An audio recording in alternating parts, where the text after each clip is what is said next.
हमारी ऑडियंस को बताएं कि ये स्पीच डिसऑर्डर की समस्या, जिसे बोलने की समस्या भी कहा जाता है, ये आखिर में है क्या? उसे थोड़ा सा एक्सप्लेन कीजिए प्लीज़। श्योर। तो स्पीच की जो समस्या है उसको अगर अच्छे से समझना है तो हम 6 भाग में उसको डिवाइड करेंगे।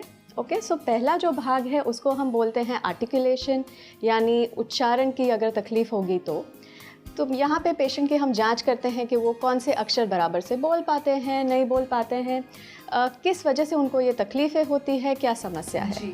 दूसरा भाग जो बहुत ही महत्व भाग है जिसको हम बोलते हैं लैंग्वेज यानी भाषा, इसमें मेनली पेशेंट्स जिनको पैरालिसिस या लकवे का अटैक होता है उनका हम चेक करते हैं कि वो कितना समझ पाते हैं, कितनी भाषा समझ पाते हैं, क्योंकि कई पेशेंट्स को ऐसी भी तकलीफ़ होती है कि वो सिंपल से सेंटेंसेस, जैसे अगर आप उनको पूछे कि आप अभी अस्पताल में हैं या क्लिनिक में हैं, तो उसका भी जवाब नहीं दे पाते हैं। उसको मेडिकल टर्मिनोलॉजी में अफेजिया बोलते हैं। तो ये चीज़ की हम जांच करते हैं, और उसके साथ जो एक्सप्रेसिव लैंग्वेज है, यानी पेशेंट कितना बोल पाता है, पूरे वाक्य में बोल पाता है, शब्द में बोल पाता है, अपनी बात समझा सकता है कि नहीं, उसकी जांच करते हैं। तीसरा जो भाग है उसको हम बोलते हैं वॉइस डिसऑर्डर, यानी कि आवाज़ की कोई तकलीफ़।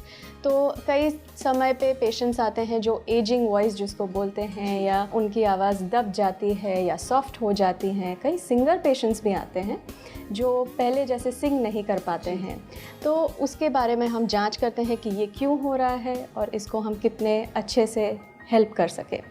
चौथा भाग है जो सबसे इम्पॉर्टेंट भाग है, जिसको हम बोलते हैं स्वॉलोइंग डिसऑर्डर्स, यानी कि निगलने की तकलीफ़।